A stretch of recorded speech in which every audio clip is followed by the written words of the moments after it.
Hello guys. Hapo mko poa? Nikidhani ni nyumba yangu mlikuwa mnaiona vizuri sana Team Strong. Hii ni pesa ya Mwarabu.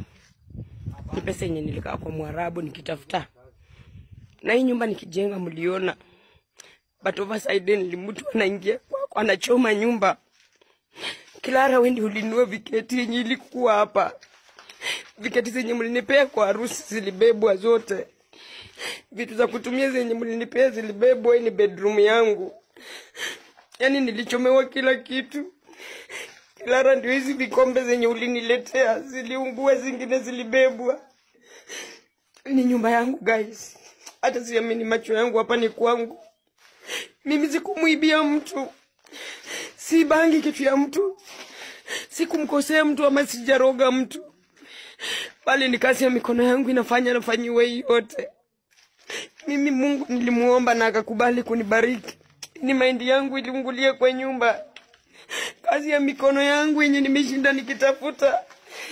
Hadi saa hii moto inawaka, ni bedroom ya mtoto. Akiangalieni kwangu. Bado moto inawaka, ni mahindi bado inawaka. Mahindi yenye nimelimanga nikiwatumia. Mimi huwa na motivate tu watu.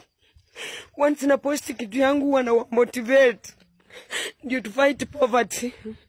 Lakini mwanadamu anakuja kunifanyia hiyo yote. Hiyo ni story yangu, walibomoa wakabeba mahindi.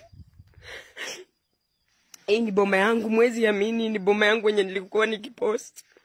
Mkienda kwa profile yangu mtakuta boma yangu, muone vile ilikuwa inakaa. Hii shamba sikuchukua haramu. Hii ni nyumba ya kuku.